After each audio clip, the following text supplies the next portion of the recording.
Welcome to the deep dive. If you've spent any time at all in the React ecosystem, you know the cycle. Right. One framework, one way of doing things. It takes over, offers, the clearest path to get your app out there. Becomes the default. Exactly. And then slowly developers start looking around again for something maybe lighter, something that gives them back a bit more control. For years, Next.js was absolutely that default choice, undisputed. That's right. And Next.js brought a lot to the table, stability, innovation. But the cost, well, according to the developers we're looking at today, that cost has become complexity. We've seen some really compelling stuff detailing this shift in feeling what some are calling a developer exodus, moving away from Next.js toward something newer, TanStack Start. And it's built on some serious credibility. Okay, so that's our mission for you today. We need to really dig into this, go beyond the headlines, and figure out the key drivers. Why the shift? We're not here to say Next.js is suddenly, broken or bad. But we want to understand what developers feel they're gaining with this move. Things like control, clarity, predictable behavior. Stuff they feel got a bit lost in modern Next.js. And what's really interesting here, the core reason cited by developers, it isn't some huge technical failure in Next.js. It's more about the feel of it. The feel. Yeah. They're saying TanStack Start just feels lighter, clearer, and closer to plain React. And that feeling, that closeness to React itself, seems to be what gives them back that sense of technical control. Okay, let's unpack that, because Next.js, its reputation was built on simplicity, right? That was the whole initial appeal. It was. So why is it now causing friction? Why is this framework suddenly leading to what developers are calling cognitive overload? Well, it seems like a classic situation, really. Rapid innovation brings complexity, sometimes necessary complexity, but complexity nonetheless. Right. As the React world evolved, especially with things like server components, Next.js had to adapt and fast. And those adaptations brought in new patterns, mandatory ways of doing things. They created friction. So what specifically? Developers point directly to the difficulty that came with the shift to the app router. That was a big one. And also the heavy reliance on React server components. RSCs. Oh wait, RSCs, the app router, aren't those features designed to improve things? Like performance, shifting work to the server. Where's the actual pain point coming from? The pain seems to be less about the idea and more about the forced mental shift. You, the developer, now constantly have to juggle. Is this a use client component? Is it server only? Okay. Managing state, hydration, synchronization across that boundary. Yeah. It introduces these subtle bugs that are really hard to track down. It just makes reasoning about where your code is actually running much, much harder. So it's not just a technical hurdle, it's like a mental tax you pay on every component, every decision. Precisely. That's a good way to put it. We saw this great anecdote. A developer summed it up perfectly. They said, the benefits don't justify the cognitive overload. Wow. Yeah. They acknowledged, the potential performance wins, sure, but they found that any time saved in low speed was often just lost, sometimes more, in debugging time, fighting the framework, managing these constantly changing patterns. Okay, so that's the technical side, the patterns, the complexity. But there's another layer to this, right? Something non-technical that keeps coming up. The relationship between Next.js and Vercel. Yeah, this is a really crucial driver that you can't ignore. There's this widespread feeling, this perception of platform lock-in. Developers often love Vercel as a deployment platform. It's slick, it's fast. But they feel the framework itself, in Next.js, had become maybe less about a universal developer experience. And more about Vercel. And more about pushing Vercel-specific features, Vercel infrastructure. Yeah. Okay, but let me play devil's advocate here for a sec. Next.js is optimized for Vercel's edge network, right? That gives you incredible speed, features like functions. Isn't trading that kind of peak performance for, broader deployment options? Isn't that a big step back? Are developers really willing to give up that top-tier speed just for portability? It seems like, for many, the answer is increasingly yes. That control is worth the trade-off. There was a quote we saw that was pretty blunt about it. It's tough to separate Next.js from Vercel. Most advantages people list are actually Vercel features. Ooh, okay. That tells you a lot. It signals that developers want their core framework to be flexible, portable. They don't want it implicitly tied to one specific vendor to get the best performance. This idea of deployment freedom, being able to easily push to Netlify or Cloudflare or just run it on your own node server, that's a huge motivator. That makes total sense. So, okay, we've got this picture of Next.js fatigue, this desire for portability. But like you said, a shift like this doesn't happen unless the challenger, TanStack Start has serious cred. Where did TanStack get that trust? How did they build the reputation to even challenge Next.js? Right. TanStack didn't just pop up yesterday. They built up a massive amount of community trust with their other open source tools, which were incredibly successful. The big one, the foundation, is TanStack Query. Ah, yes, TanStack Query, which most people will remember as React Query. Exactly. React Query.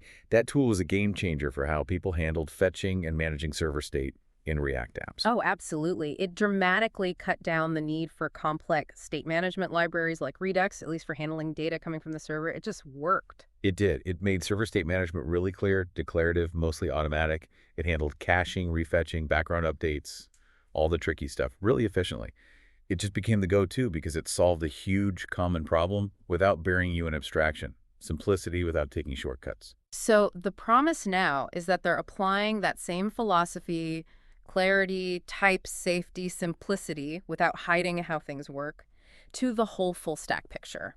Routing, server logic, the works. That's exactly the promise. The TanStack team has this track record, right? They solve real developer problems without adding layers of magic that you can't see into. Yeah. And they're explicitly making that connection.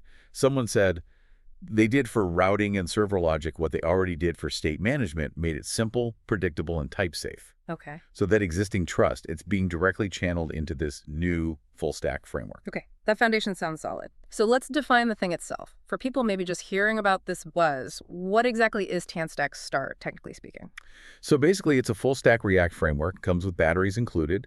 It's built fundamentally on top of their existing TanStack Router, which is already pretty robust. Under the hood, it uses Vite for the build process, which means it's fast, like really fast build times. It uses Vite Env APIs and supports deployment plugins like Nitro, making it flexible for different hosting platforms. And crucially, it's designed from the ground up to combine client-side interactivity with server-side rendering, SSR, but in a very explicit, type-safe way. Okay, explicit and type safe. That sounds appealing. Let's dig into some key features. The routing, how does it achieve compile time safety? That sounds like a dream feature for avoiding runtime errors. Is it tied to specific tooling, or is it built into the router's design? It's baked right into the design. Type-safe routing means if you, say, change a route path or rename a parameter, the compiler tells you immediately. Right there in your editor or in development. You don't find out later when a user clicks a broken link in production. Wow, okay. Because the router is built to infer types directly from how you define your routes. The tooling just handles that validation automatically. That sounds like it eliminates a whole category of really annoying bugs. What about server functions? How do those work? They call them integrated server functions. And it basically lets you write your back-end logic, think database queries, calling external APIs, that kind of thing, right there in the same code base. Okay. And then you can call that function safely from your client-side code. It essentially turns them into type-safe RPCs, remote procedure calls. This cuts down massively on the boilerplate you'd normally write to set up like REST endpoints and manage the data fetching manually. Okay, that sounds really slick. But let's go back to the rendering model for a second. You mentioned SSR. Next.js, especially with the app router, has really pushed this server-first approach using RSCs. How does TanStack Start's model, which you called client-first rendering, actually differ? And why are developers finding that clearer? Yeah, this is a really key philosophical difference. Next.js with the app router kind of assumes everything is a server component, unless you explicitly mark it with use client. And that default can feel opaque. It can be hard to debug when hydration mismatches happen or state doesn't behave as expected. TanStack Start flips that.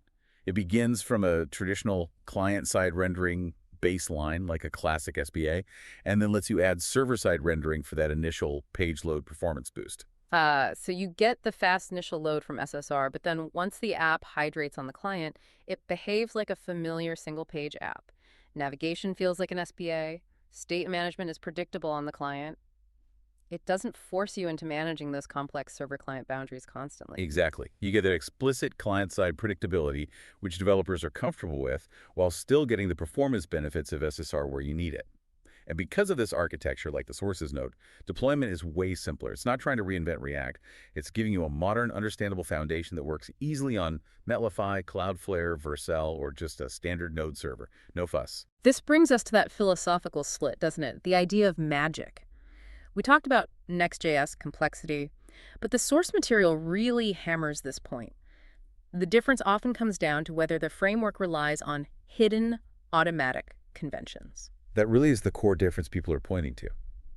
Frameworks that rely heavily on magic, these automatic behaviors happening behind the scenes, they can feel really simple when you start, quick to get going. Sure. But when things go wrong, or you need to customize something deeply, or just debug a weird issue, that magic becomes a black box. Yeah. It gets incredibly hard to understand what's actually happening. TanStack Start seems to actively avoid that. It pushes for explicitness, for transparency. Meaning the developer is the one explicitly choosing and defining things like how data gets loaded, where specific code runs, what gets rendered. It takes away those moments of, why on earth is this happening? Exactly. And that translates into some very real, tangible benefits for the developer experience, or DX. Well, first, just more control and clarity. You actually know what your application is doing step by step. Yeah. Second, and this comes up a lot, users report, it feels genuinely closer to React. Really? Yeah, developers are saying they often forget they're even using a framework. It just feels like writing normal React, but with these really helpful, transparent utilities bolted on. And I guess that transparency, that predictability, must make troubleshooting way faster. Oh, absolutely. When you have predictable data fetching, when you know exactly where your code is supposed to run, and when your routes are type safe, debugging just gets significantly smoother. It brings back sanity, as one developer put it. Right. We even saw this comment on Reddit. Someone said their first experience felt almost too easy. Suspiciously so. They wrote, when I first tried it, I thought I was missing something because it was so easy it just worked. Huh. That's kind of the dream complement for any tool, isn't it? When it's so good, it just disappears into the background. Pretty much. And this isn't just talk, right? Are there actual, like, real-world examples of projects using this successfully in production? Proof that it's stable and ready? Yes, definitely. The source material highlighted several successful migrations and use cases. One was a real-time quiz app built for some big corporate event. Okay. They actually migrated to TanStack Start pretty close to launch, and it apparently immediately stabilized their real-time features and, crucially, fixed this recurring hydration issue they were having, where the server-rendered data wasn't syncing properly when the client-side React took over. That's a nightmare bug in complex apps. Oh man, fixing hydration bugs right before a big launch, that's a massive win. Huge stress relief. Totally. Another example was quite different. A multi-language analytics dashboard. This one had an existing PHP Laravel backend. The developers specifically praised TanStack Start because its setup was so explicit and simple, making it much easier to integrate the front-end SSR with that existing external backend compared to wrestling with the app router's assumptions. And we're also seeing startups migrating specifically to get more predictable code bases and simpler options for local development and hosting. Less magic means easier onboarding for new devs, too. So, stepping back, what does this shift really signify for the wider React world, for the industry? It feels like maybe a correction.